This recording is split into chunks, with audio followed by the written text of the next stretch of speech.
Over the years, I've produced a lot of videos. My best so far, a video campaign that changed robotic surgery from something cold and scary to something totally different. Hi, I'm Pamela Rittenhouse, producer of the robotic surgery campaign for North Florida Regional Medical Center. Their message? Robotic surgery is something they do every day. That's important because high volume speaks volumes about quality.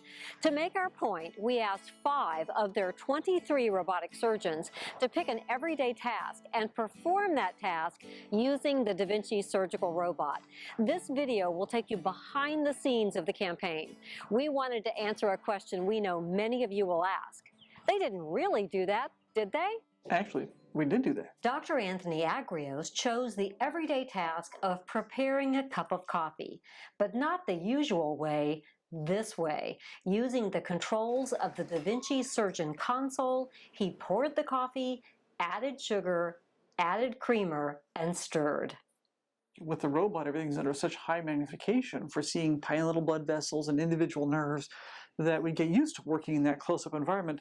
And of course, you don't think about doing that with something as everyday as making a cup of coffee. But it was fun. It took a couple of tries to make sure I had all the proper tools for what I wanted to do. We don't have a coffee pouring tool for the robot. So once we figured out what worked best, it went pretty smoothly. Backstory elements for his spot, his guest for coffee is his daughter, and the tiny ceramic coffee set he worked with is his wife's, borrowed without permission, and he knew he couldn't break anything. Fortunately, the coffee procedure was a success. Dr. Greg Bailey chose putting a stuffed bunny back together, but not with the usual needle and thread. Using robotic arms and surgical suture, he made it look easy. You know, when you have an incision that's straight, it's very easy with a robot to sew, and that's one of the advantages of a robotic surgery, is that sewing is much better than versus if you're using just a laparoscope by itself. So it was actually really fun and easy, and we practiced one time with a different animal a couple weeks before we shot that video, and it was very slick. We were surprised how quick it went. Backstory elements, the young ladies who brought the injured bunny to Dr. Bailey are his stepdaughters. Sophie has asked him to sew her stuffed animals up before, so Sophie gets the credit for this idea to sew Bunny back together with the robot. Dr. Daleen Ripley knew her everyday task had to involve 3 young women at the center of her life, her daughters. She made painting their nails with the robot look easy, but... It was kind of funny to take yourself outside the box.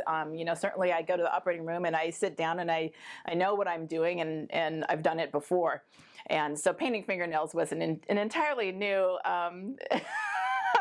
a new procedure, so to speak, and I had awake critics who happened to be my daughters, so I knew I had to do a really good job. So I think that's why I said it was a little harder than what I do every day. But it was a lot of fun actually doing that and kind of having my daughters see what instrumentation we're doing and how precise it could be.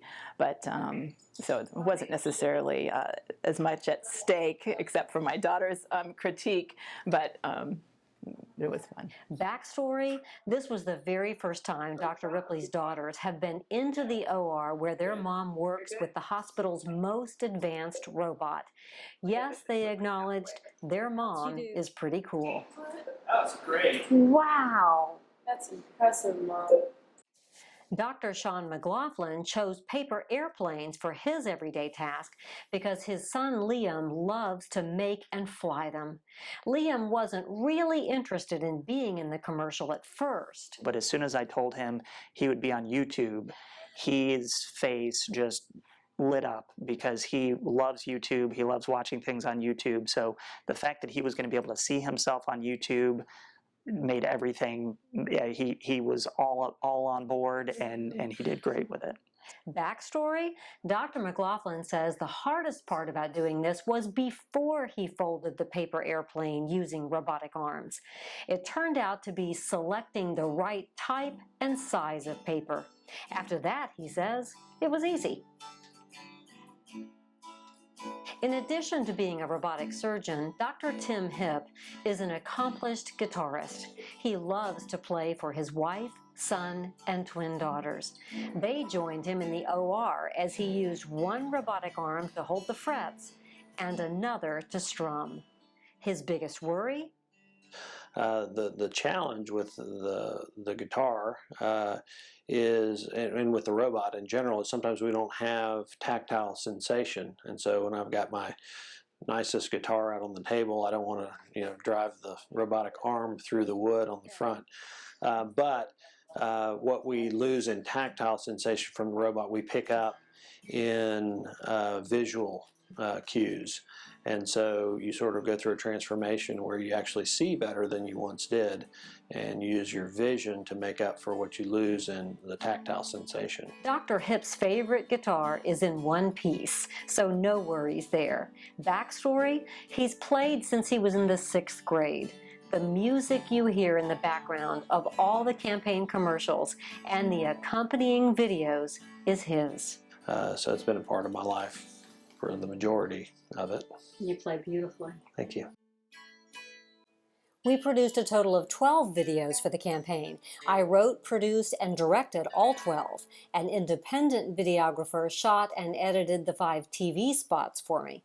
I shot and edited the other 7 videos. You can see them all on our campaign landing page. If you'd like to see more of my work, please let me know. Thanks for watching.